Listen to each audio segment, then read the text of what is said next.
Assalamu alaikum, everybody. My name is Iram Naqvi, and I'm moderating this session on behalf of the Beacon House school system. I used to work with Beacon House previously, but I am now not currently in another country, so not working with them. It has been my great pleasure to be moderating this session and welcome you to this live session on the 11th edition of the SOT events. I have wonderful panelists with me who will talk about toxic positivity. My first panelist that I would like to welcome is Dr. Salma Siddiqui, who is the founding head of the Department of Behavioral Sciences at NUST. Her research areas are very diverse, from psychopathology to psychometrics, and she has done some work in indigenous depression scales, which I think is absolutely amazing because context is everything in psychology and other parts of education as well, and clinical psychology. Dr. Salma has written a paper a while ago called Internalizing Problems as Predictor of Change in Externalizing Problems at-risk Youth. And I would like to perhaps ask Dr. Salma to address that when she talks to us about toxic positivity, and whether if you are not allowed to have emotions, would you internalize those emotions, and what effect would that have? Dr. Salma, would you like to answer? Yeah, so thank you for having me here. It's such a pleasure and honor to be at a platform where so many minds are trying to really share their vision about a future that has more hope and more progress, and we are literally moving ahead and learning from each other's experiences, something really remarkable that this platform provides. You referred to a work. I will come to the focus of this talk later, maybe after some of you have given their point of view. But the work that you referred that was like really published some years back, that was based on my work while postdoc in US. And what I discovered, and I was wondering that we tend to see depression and sadness as something which is not good, which really brings a lot of negative aspects in our behavior and performance, and we really want to treat it. But the group that I was working with was young adolescent, and they all had like you can say externalizing behavior, anger, conduct disorder, and all that. And I could see their scores on depression. And I was wondering what this assessment on expression tells us about how they are benefiting for any intervention for their aggressive and conduct behaviors. And with my advisor, I suggested that, can we see that? And I have this hypothesis because my work is on depression. So that's I said, I think this depression helps them get better. And he looked at me, oh, what are you saying? So I said, let's check the data and see whether this depression that they have, the greater the score on depression, the earlier they benefit from this intervention program for conduct disorder and aggression.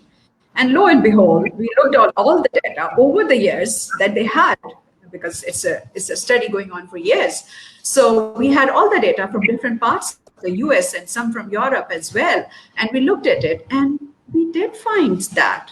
And that was something really amazing. And that those, all the adolescents who had some kind of depression benefited more from intervention that was being offered for their aggressive behavior.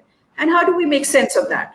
Because, you know, depression is something, it's not all negative. It helps us connect with our real self, inner self. This tells us something. It may be sometimes telling us you're not good, and I'm not good enough, and it's so bad out there. But it's also like helps us take a stock of what's not good.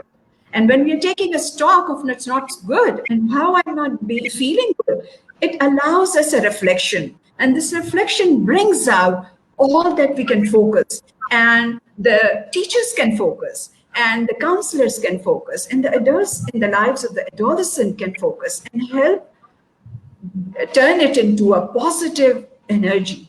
So in that way, depression is not all bad. And also because there's so much literature from the early 60s that tells us that humans have a positivity bias inherent in them. Attribution bias, they used to call it. And we used to call it, like this is something I feel it is somehow connected with our survival instinct as well, that we look towards signs which help us grow, that are there, that tell us, oh, you are doing fine and you're so wonderful. So we need that. That's there. But this positivity bias also, in a way, makes us look at all the data that is telling us what is right. And sometimes we do a little, you can see the negative side is this and downside is this. In a class, the percentage of students not doing well, we always like look towards them, that why they're not doing well. We all don't look at them, that so many of them, despite adversity, despite challenges, are still managing to cope. So what is their strength? Look at their strength as well. So I think I'll stop here and say more a bit later. Thank you, Dr. Salma. That's a very good introduction. And like you're saying, so depression again is seen as a negative emotion, and so but it helps us get in touch with very important feelings, and just putting a positive spin on things does not always take away what you are experiencing.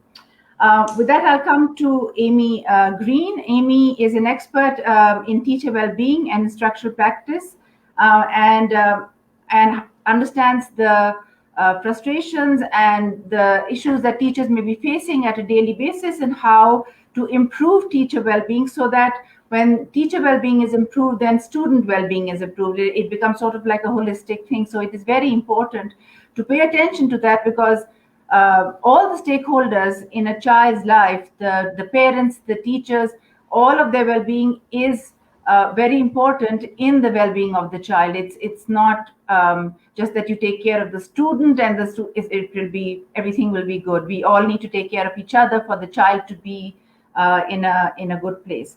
So, Amy, I would like you to say a few words about your background and about how you look at toxic positivity in the context of the issues that the teachers may be facing and that the students may be facing in today's world. Yeah. Thank you, and thank you for having me. This is such a, I think, important and timely topic. And as you mentioned, I am a teacher, so I taught for a number of years in different schools and different settings, and have always admired the work that our teachers do. But the more experience I had, the more aware I became of the well-being of our teachers and our educators, and how important this really is for our students to thrive. And we do a great job in focusing on what our students need. And I think we can do that better if we stop and think about what our teachers need as well, so they can take care of their own well-being. And there's so much that comes with this. I think, first of all, for so many teachers, they find it really hard to stop and give themselves the time and space to put themselves first, and to acknowledge that their health and well-being matters, not just so they can look after themselves, but so they can look after their students. And it can be almost like a struggle of their own guilt that they have to overcome to be able to stop and pause and ask themselves, what do I need to be able to look after myself, or how can I put myself first without feeling like I'm letting my students down, or letting my family down, or my friends down. And this can be a really, I think, hard thing to overcome at first, but once we move beyond that, and once our teachers realise that, if we're not taking care of ourselves, we can't actually take care of our students or focus on learning as best we can, or others, then we're not going to be able to do what we're there to do, which is ultimately to help serve and impact our students. And with that, then we also have to learn to really step into a space of acknowledging how we feel on an emotional level. And I think this is where well-being of our teachers and educators is going to step into next. It's really learning to acknowledge and recognise all emotions. And just like we heard, depression isn't a bad thing. We like to kind of categorise our emotions into being positive or negative. And what I know about positive psychology in that space is that, emotions don't have to be good or bad. Sometimes we might language them in that way to help us understand them better. But really, it's about knowing that emotions are just data. They're just there telling us something about what's happening for us. And when we open a space in a school environment where we're allowing our teachers to be vulnerable enough to share how they're feeling without judgment and without trying to fix that for them, we can actually let them just be human for a moment and recognize that whatever they're feeling is valid, whatever they're feeling is appropriate. And once they can articulate in language that, then they can use that data, that emotional data, to allow them to strategize or solve or move beyond that if they choose to, in a way that works for them, rather than thinking, oh, I'm frustrated, or the student's annoying me and I really should just be happy, or I should only let my positive side come through. And so we've almost put them in a box where they can't experience that whole range of emotion, because we have teachers who feel that teaching is about wearing a mask and showing up being happy all the time, and sometimes it's just not a human thing to do. And when we look at wanting to highlight and emphasize teacher well-being, we have to be prepared to say, they're a person first and a teacher second. And so what is the person side of them, and how is that coming into the classroom or the workspace, and how are we allowing that to be right, for them and for what they're going through? And how do we support them through whatever emotion it is that they might be feeling, or whatever mindset space they might be in? And how do we do that in a way that's supportive, but also how do we work with them to allow them to solve those things themselves? And I think when we can build that supportive culture for our teachers in a school where we acknowledge that teacher wellbeing is about recognizing that teachers are going to come with all kinds of things to school, just like our students do, then we can work together on this holistic space where teacher and student wellbeing is working parallel, and we have teachers who are well and can then look further for their students so that they can do well too. Yes, and I think being authentic, like you're saying, if you are a teacher, it doesn't mean that you have to be not genuine and not authentic when you come into the classroom space. And like you said, I was reading something that you read recently, and you're saying for the teachers, it's okay not to be okay. And I think it's okay not to be okay for anybody, because Absolutely. It is impossible for all of us to be okay all the time. And I don't think we should be okay all the time. How would we know we are okay or not okay unless we have a comparison or a measure to know what's okay and what's not okay? But thank you so much, Amy. And now I'd like to introduce Sayeda Habib, who is a master practitioner of Nlp, and you practice many different interventions, including timeline therapy, hypnotherapy, and EMDR. And your niche, you say, is coaching Muslims. And that is what your passion is. And you've also just written a book called Discover the Best in You, Life Coaching for Muslims. So would you like to talk about that and how you view what is toxic positivity? Thank you so much for having me. This is such a great topic, actually, and there is so much to say. And I agree with what Amy just said, as well as what Dr. Salma was sharing. And what I'd like to say is, yes, the focus of my work has been within the Muslim community, because I've been living outside of a Muslim country for most of my career. And now actually I'm expanding into working with other communities as well. And what I've really learned through my work with clients is that coaching really is all about developing resilience, right? So that's what I really focus on. And resilience is the capacity to embrace all of life. So what that really means is that you embrace what's not working, and you also embrace what is working. So that is definitely an important part of this whole conversation. And the other thing I'd really like to bring to the fore really is this word positivity, which is something that I think is very synonymous with coaching as well. Like, people just tend to associate that with, coaches help you be positive. But, to be really, really frank and honest, that isn't entirely true, because the idea is to really become more resilient and to be able to deal with whatever's there. And one of the things I firmly believe in is that when you suppress something that's really not working for you, it tends to make issues worse, because you're not being authentic, you're not being real, you're not speaking about that. So the way that I work with my clients, because a lot of people come to me and say, you know what, help me be more positive. And the thing that I really work with clients is to kind of go into a different kind of paradigm, which is how effective are you being? So it's not, because a lot of times the words positivity and negativity have a value judgment to it, because the minute I think, oh, you know what, I have fears, or I have concerns, or I have some kind of trauma or anxiety, because I work with those areas as well, kind of coming up, that all of a sudden my life is negative and it's a mess. And I try to take clients away from that and really scale things. So I work with, it's not like a light switch, we work with scales a lot, and I try to help people to set a different, like a more open paradigm for themselves. And then we look at, well, how effective are you being right now, or how productive are you being? Those are the kind of words I like to use with clients, and they really take it on. And the other thing that they notice a lot of times is that these emotions, these shadow emotions that we don't like to talk about, are very, very productive. So a lot of times I will be asking them questions like, what is the real purpose? Like, what do you feel? There's a positive intention here of this pain or this emotion that you're feeling. What might that be? And when we start exploring that, amazing things happen, and automatically those fears or those stresses or those depression, whatever you want to call it, seems to transform in that conversation. And then they can see, a different solution or a different way of coping with things. So I tend to just stay away from the words that, are very synonymous with, traditionally with coaching, is that coaches help you be rah, positive, because it's so not, that's not it. That's not all of it. It's so much more than that.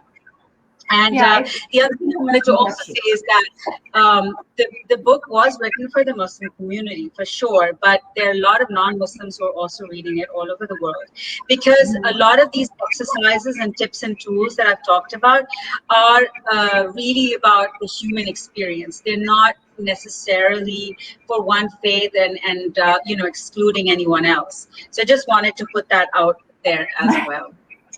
Okay, thanks so much, Sayeda. It's I can understand completely what you're saying, because again, there are lots of misconceptions about this field in general, and it's great that you cleared that up. And I think all of us, what we have touched on is that toxic positivity is an all or a nothing kind of thinking. It's either one end of the spectrum or the other end of the spectrum.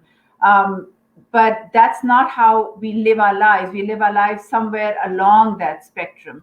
And so how do you think you look at toxic positivity right now? How much do you think it's coming into the play when people talk about the pandemic and how they are affected by it, in all the areas of work that you do? How do you feel that people are responding to it? Because personally, when I have tried to talk to people, they do counter with, oh, things could be so much worse. And, it's not a very empathetic response. It's always a response of sympathy, which is not what you want, because sympathy is, like Brene Brown says, sympathy is when one person feels better and the other one feels worse. You don't want to be like that. You want to be in a spectrum of where somebody understands where you're coming from without looking down on you. So whoever wants to take the lead on talking about that. So may I say something? Yeah, you pointed out about the difference and how positivity is, how something which can be of value becomes toxic. So let's look at it. I think that we have to deconstruct the language here as well.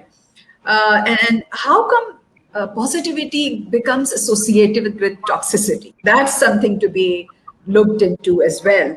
I think when we consider and when we are regarding positivity as toxic, there is a prefix. So this is reflective of a reaction.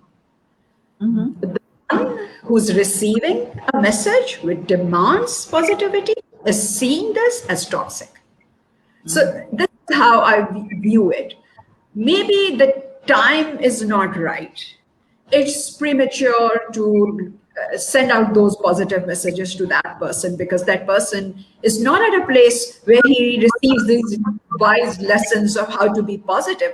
He wants, perhaps, as you said, more empathy than telling you something what could be the best way to get out of it. So I see when we could call it use this term toxic positivity, it is also reflective of our view of that positivity as well. This is telling you that there's something hurting within us. That's why we call this positivity as toxic.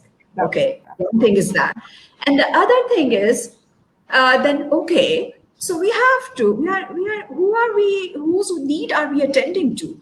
Is it our need that we want the world and this person or the community to just feel all right and be the best of themselves and thrive?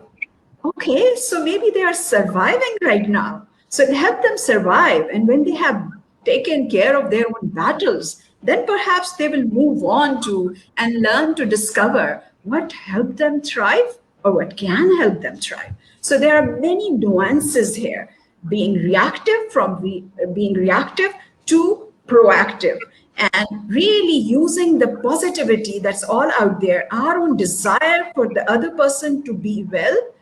Time it as the other person is ready to receive it. This person wants it right now?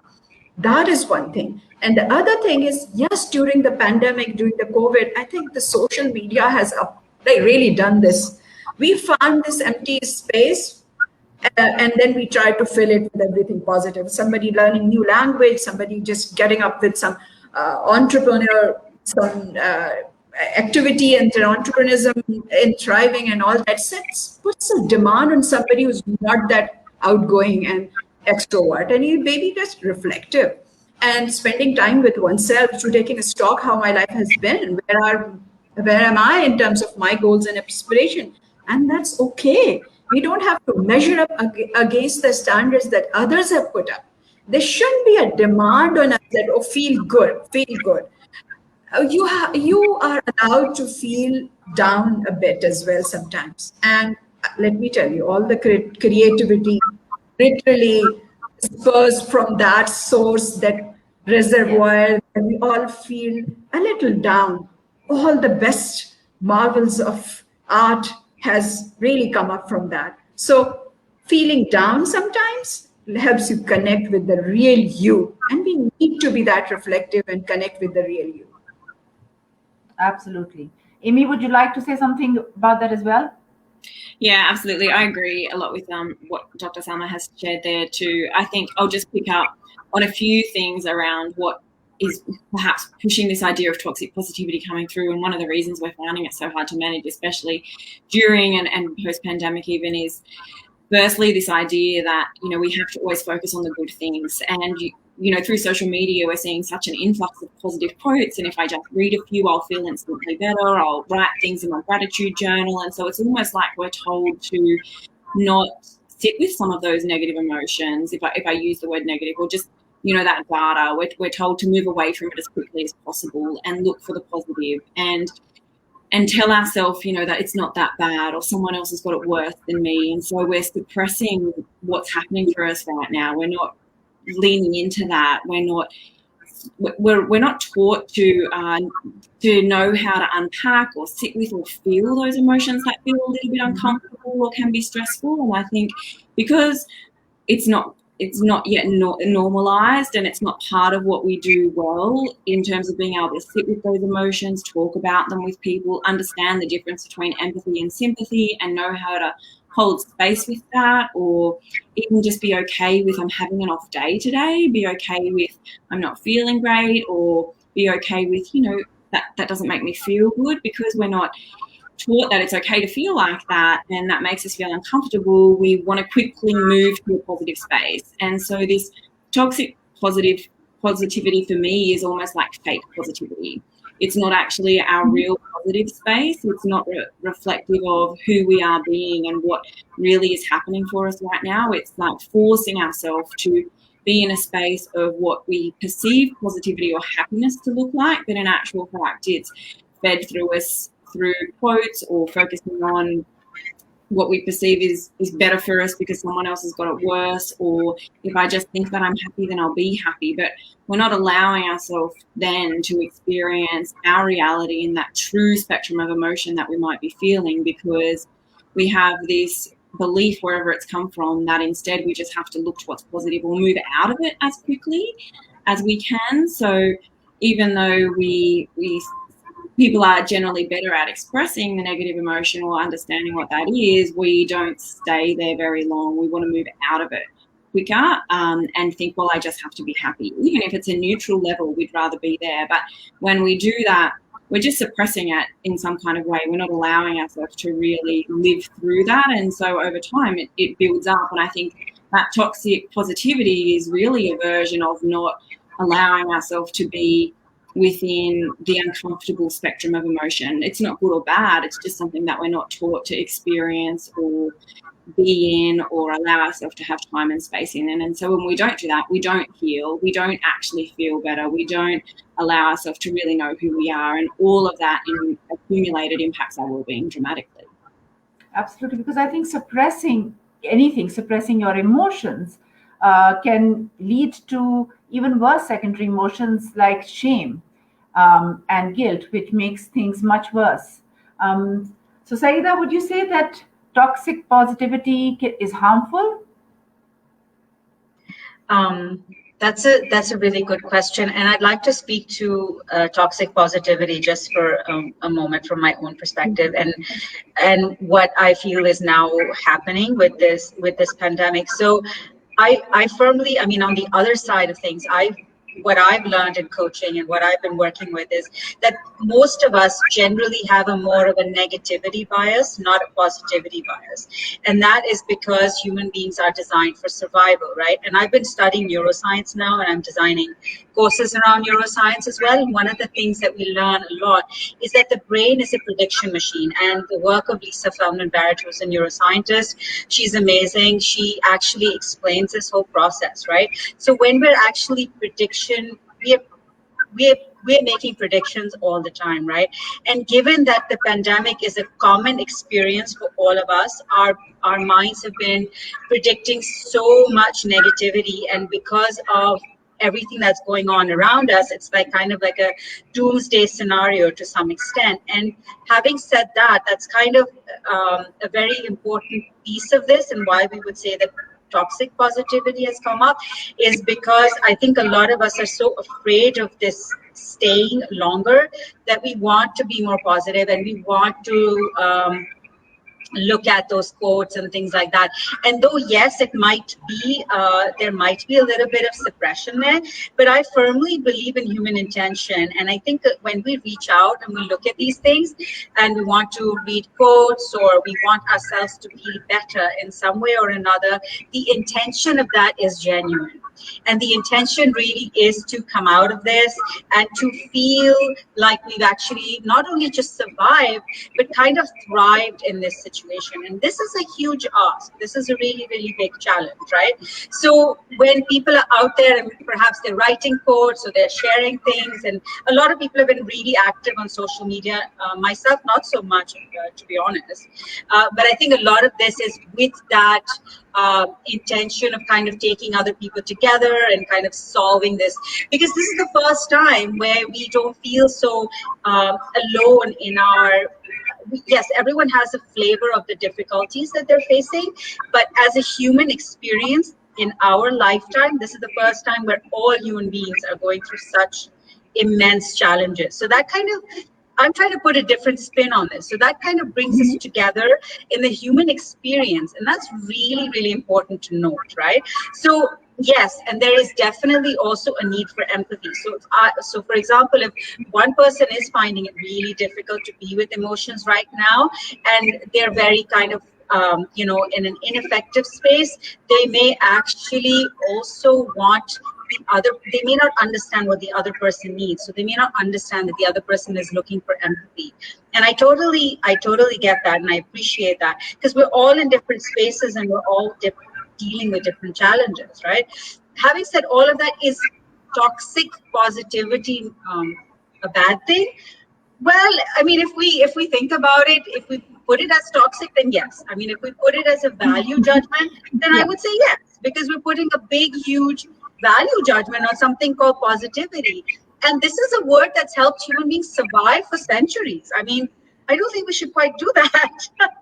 Again, it's about finding that in-between space and not a, light on or off switch. So I would say, sure, if you're in a space where you're suppressing, and you're unable to share some of the pain that you're feeling, and you're unable to hold that right now, then yes. If you're in a suppressing stage, then yes, it is not the best place to be, where you kind of try to be rah-rah when things are actually terrible.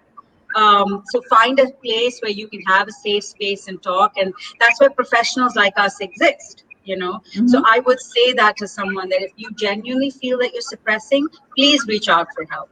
And if you're not, and if you're able to hold that, if you're able to hold some of the dark with the light, some of the shadow with the, you know, with the light in a way, then positivity is great.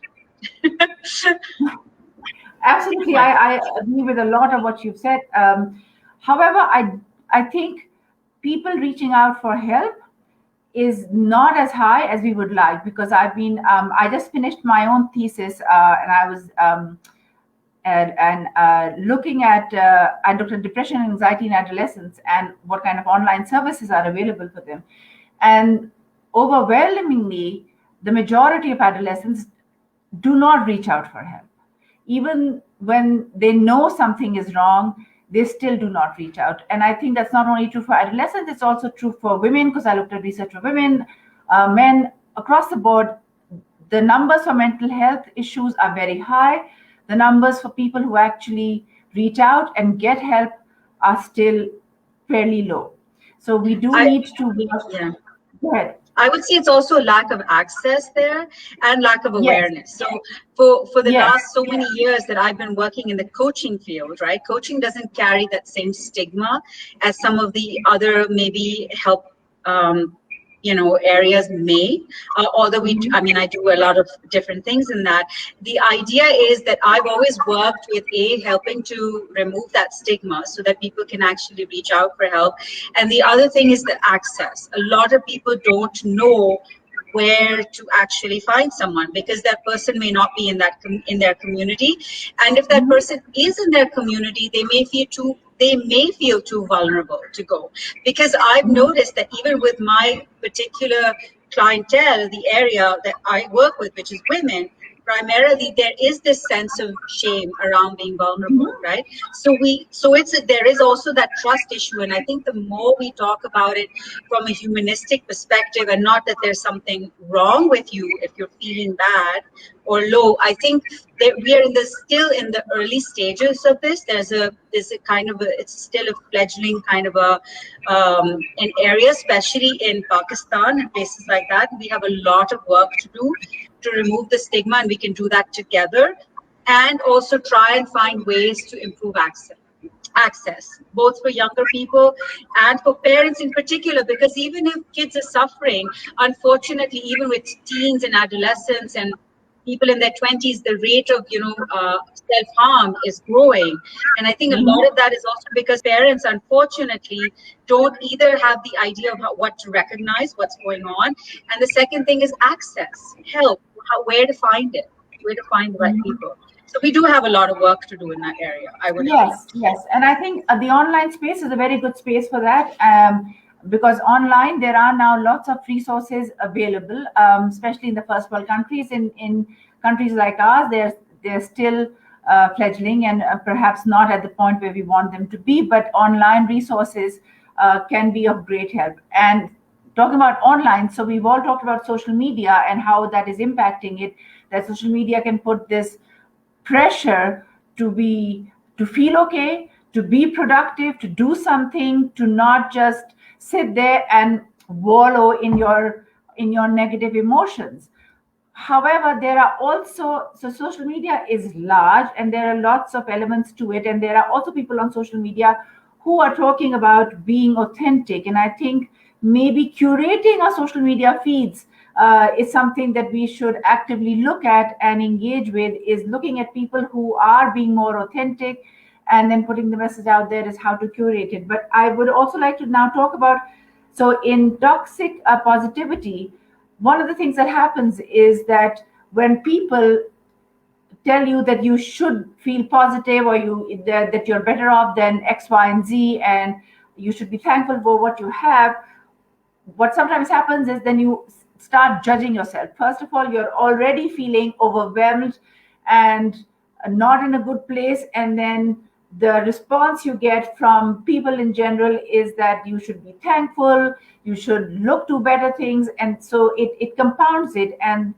instead of feeling better, it makes you feel worse. So can you elaborate on that as to how you would then deal with something like that? Because you just talked about that we may have perhaps not a positive attribution bias, but a negative attribution bias. So anybody, Sayeda, Salma, whoever wants to take this question. May I speak to that? So that's a really, really good question. And I've addressed this a lot in coaching as well, because you're right, there are different aspects to us. And when we are feeling down and somebody is it's almost an imposition where somebody is forcing you to be positive, right? And again, this is about educating. I guess each person can be responsible for their own self and appreciate that everyone has a unique model of the world. So even though we have shared experiences, somebody else may be dealing with this in an entirely different way. And that's why we have different experiences of the same books or the same movies, or even the pandemic, living in the same city, for example. So when I've worked in coaching, especially when I've worked with people, there's something called looking at the different parts of yourself. So you look at, what these difficult emotions are also communicating, as well as a part of you that may want something else. And what we do have to honor is that both parts of these live in us at the same time. And I think in the human experience with this pandemic, the same thing is happening, right? There are a lot of amazing things happening too. People are doing wonderful things. They're starting new businesses, and maybe getting out of their comfort zone. Maybe this is forcing them to do that. And then there might be a whole side of the population world over that's perhaps being left behind. So we need to also maybe as just look around as individuals in our own community and try to be a little bit more mindful, bring mindful compassion to it, and just notice who might be suffering a little bit more, who is perhaps being left behind. And just look at it from that perspective rather, because I don't believe that there is a simple answer to this one way or another, where one person is suppressing, or as a community, is it okay that we're suppressed or not to suppress, to be positive or not to be positive? But I suppose we can just be conscious, be aware, and do what we can in our own capacities and in our own communities. I don't know if that's a solution, but that's what I like to present. Thanks, Sayeda. Dr. Salma, would you like to say something about that? Yeah, so there's so many wonderful things that Iram, you have really pointed out, and we can have a very enriching discussions, because you said something with regard to how many people actually access, and the number of people who access services, and the number of people who have access and the courage to access for many reasons, and especially the youth. Because remember, Pakistan has largely consists of the population which is between 15 to 30 years old. So keeping that perspective in mind, I think, that's all good, that we have to nurture somehow the positivity and also be mindful of the challenges people are going through. There are two things that I would like to say here.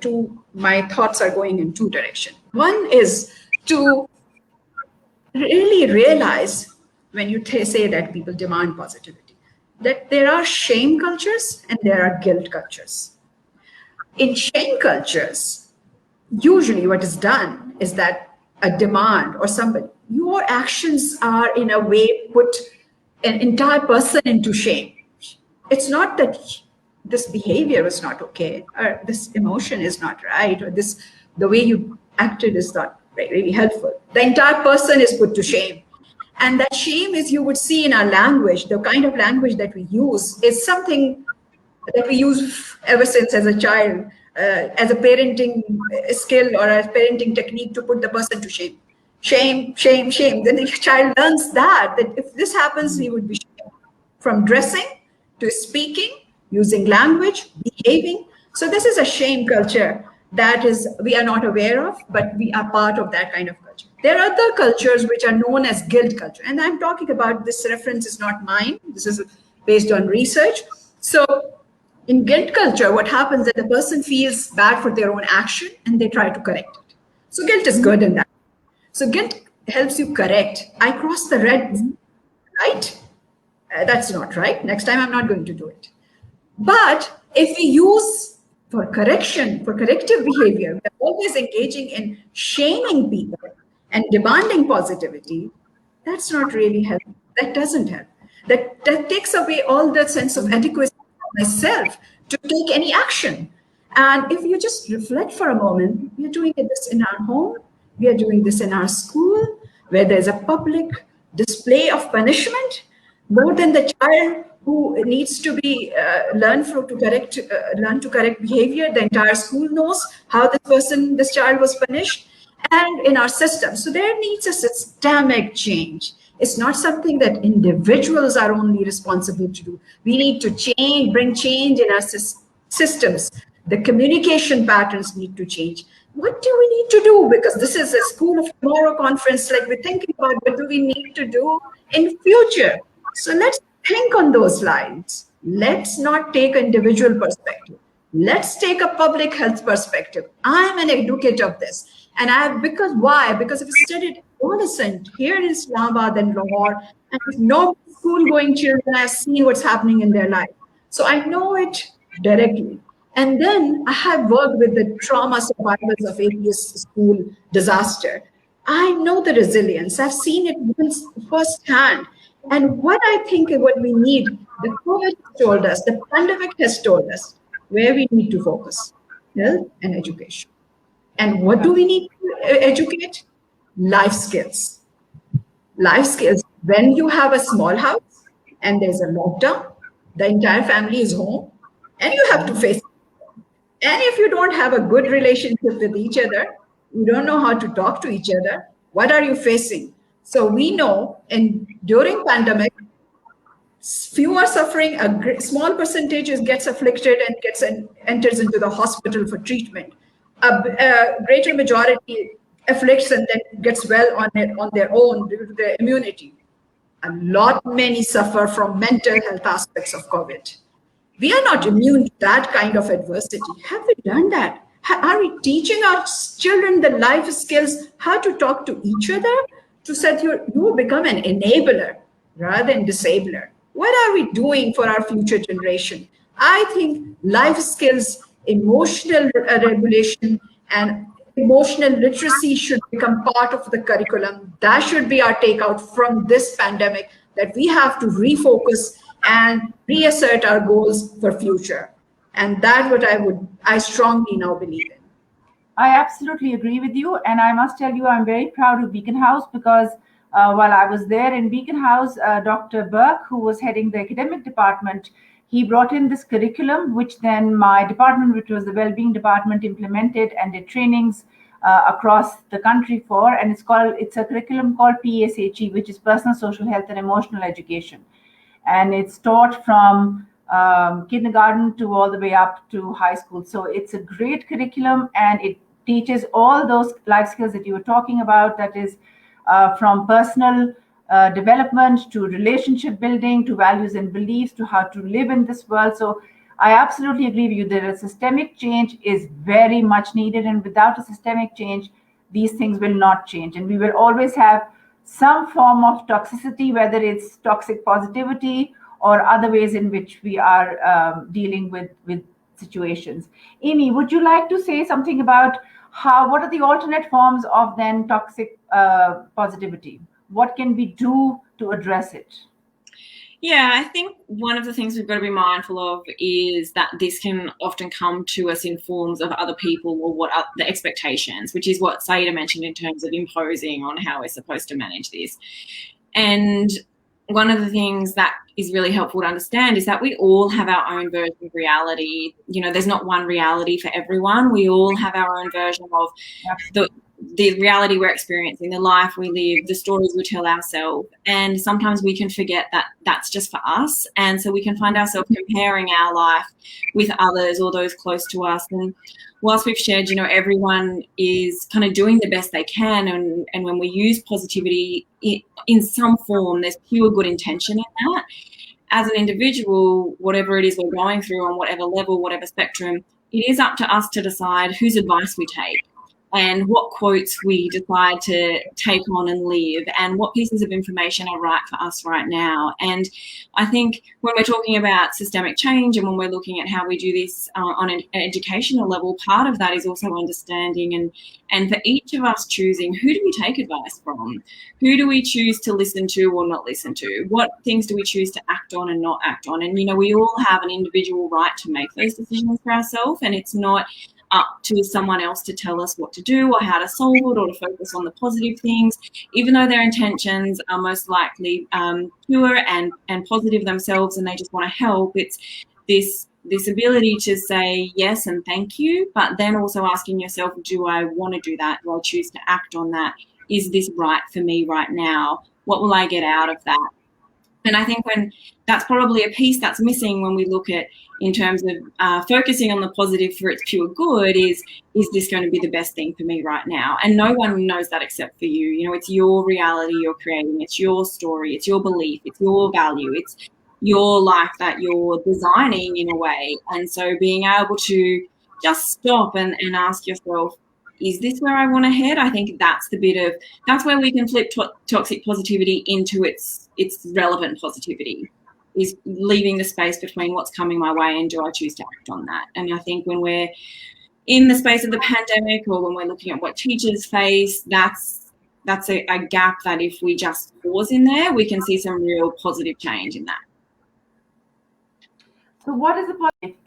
If people are feeling not in a not very good space, what are the alternative ways of dealing with those emotions that will allow you to express your emotion so that your emotions are validated, but then also be able to have a resolution of their emotions so you can move on from that space and move on in your own time? So what are some of the alternate things that you would suggest for people who are in that frame of mind? So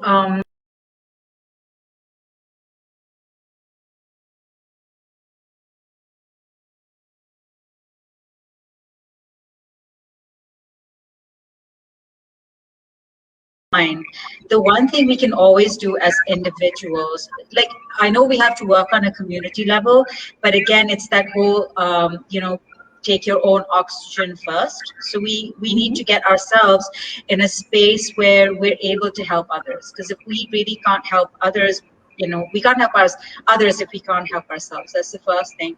So if we are finding ourselves feeling that we need to, express some emotions and all of that, there are a lot of tools available online now. Many of them are free of charge. There are resources available, and it's so true what Amy said. You have to be discerning about who you listen to, but given that now the world has become so much smaller due to the internet, we can really pick and choose different experts. So what I would encourage anyone to do who is actually feeling this way is, first of all, try to not be silent. Try to speak up and reach out if you can. If you're feeling that, okay, too vulnerable to talk with others, then reach out and try to get some resources for yourself. There are books available. There are lots of things that teach you some of these skills. I mean, I've been working in life skills for 15 years, and a lot of times I'm actually training adults on how to express their emotions and how to use different actual coaching tools that are based in neuroscience and NLP and things like that. So there are a lot of resources available. We're very fortunate because very few years ago, not very long ago, these resources were not available, and these conversations weren't even happening. So now they are, and we are living in a space where people have much more access than they did before. And so if we're finding that we really need help, it's no point just sitting there. Sometimes you try one thing, it doesn't work, you try something else. So there is that finding that balance as well, I feel. Okay, thanks, Sayeda. So we have first question from the audience, which is, does positivity give rise to burnout? Which I think is a great question. Who would like to address that? I think burnout and positivity, I think the questionnaire refers to toxic positivity here. Yes, I believe. yes. So there are different things. Burnout has usually is known to happen in an organization. So if in the organization there are work styles and there are other work ethics, you can say, and other things going on, the workload and not having rest periods and all that. So then, or the responsibility or the nature of work. So it's more organizational. So if something is happening in your environment, the way the work is given to you and the way you respond to work, the way you take work, the way you are demanded to submit work, it has to do something. Whereas toxic positivity can happen like in every day with anybody who's working, not working. So in a way, that's a bit different. But yes, toxic positivity, if it is happening, that means that the person who is receiving this positive messages requires something else. So we need to modulate and work on that. And there are many ways to work on that. Yeah. Amy, would you like to talk about some of the ways that you can handle these emotions? For example, mindfulness is something that is supposed to be very beneficial. It's has great efficacy in when you've seen it implemented in schools, when you've seen it implemented in individuals' lives. So would mindfulness be something that could be done as a way of handling or dealing with these negative emotions? Yeah, absolutely.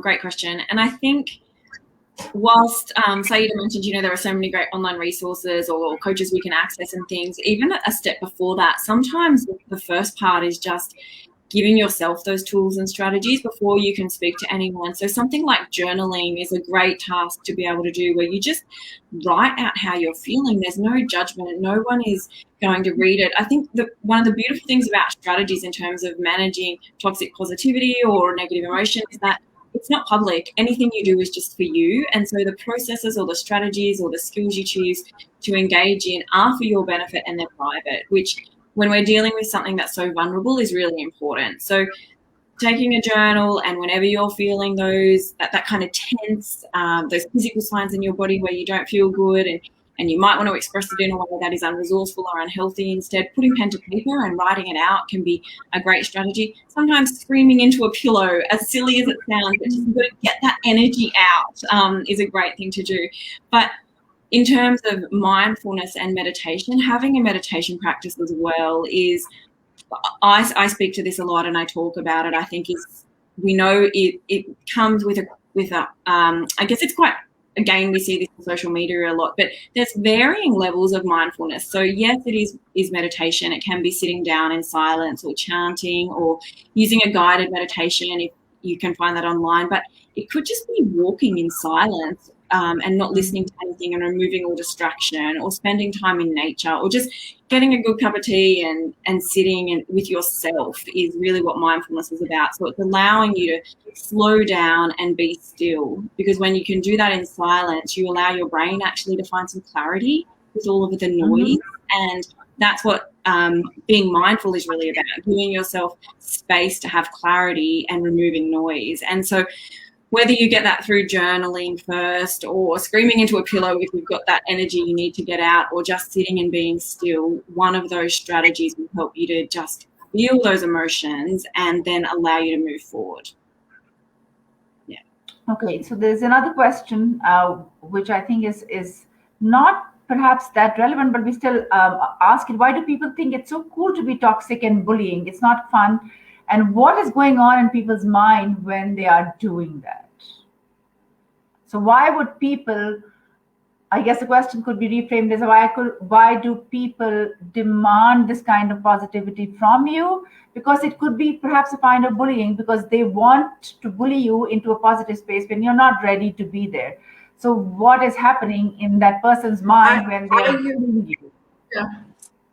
I usually, when I'm this to my student, I usually bring this like image of a mother, and look how she deals with a young child who just got hurt.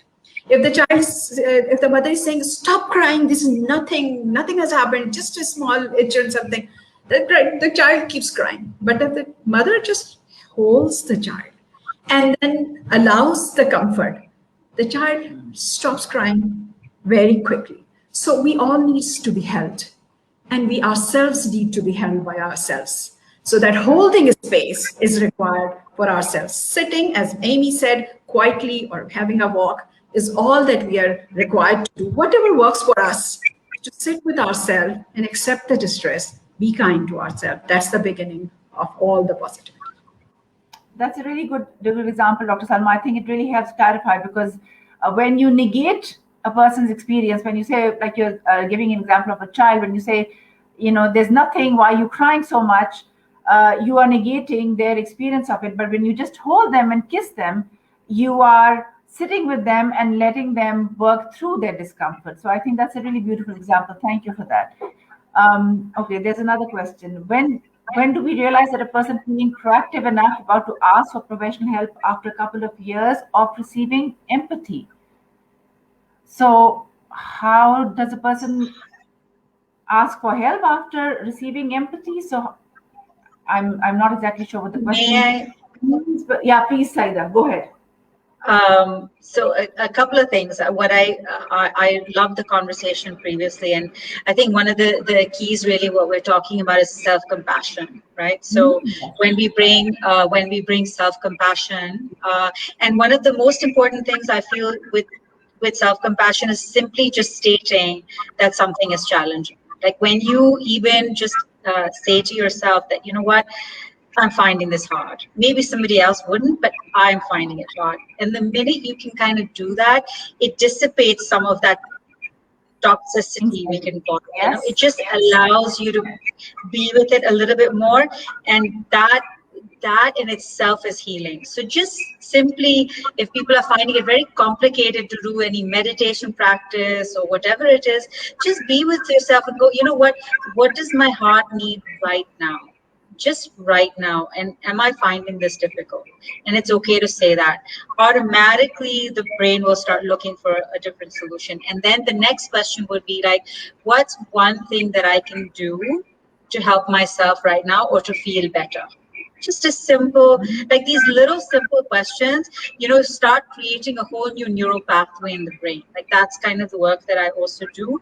So to train people, and we can do this very simply and very gently. We don't have to be scientists or make, have to know a lot. And I think what this person is asking is like, when is it okay to ask for help? I think that kind of what might be what they're asking, and I think for everyone it's unique to them. If you're feeling that you've maybe exhausted your resources, your current resources, whether they're your own self or people around you, if you feel like, okay, it's not working for whatever reason, I would just say go and talk to somebody. Don't wait. What's the harm, right? You may find that it's not something you need, but it may be really helpful. It's just do one thing different. That's all I would say. Do one thing differently. So what you're asking this question? Yeah. Sorry, Sayeda. I need to interrupt because we only have a minute and a bit left. So I think the last question, and then we'll conclude, is how are we going to bring about, which is a good question, bring about change in our shame and guilt culture? Because we are very much part of that society, as Dr. Salma said. So maybe just a line from everybody before we sign off. Yeah, so it requires a whole new discussion. You don't have time. So let's just say, be mindful of your language, and that's it. Just use language mindfully. Absolutely. Amy? And I think a part of this is holding space for the person and not trying to, I think, shame them into having a solution or not being good enough. We're all just doing the best we can, and our job is to recognize that in ourselves and in others. Thank you. Sayeda? Yeah, I would say that too. Just start becoming self-aware, become more, when you're kinder to yourself, you're kinder to others. Absolutely. Thank you so much for all three of you for being on this panel. It was a pleasure to be with all of you, and I hope that the audience found our session enlightening and you got some ideas about what toxic positivity is and how to counteract it. Thank you so much for your time, and thank you to Beacon House for holding this SOT session. Thank you. Thank you. Thank you. Thank you. Thank you. Pleasure.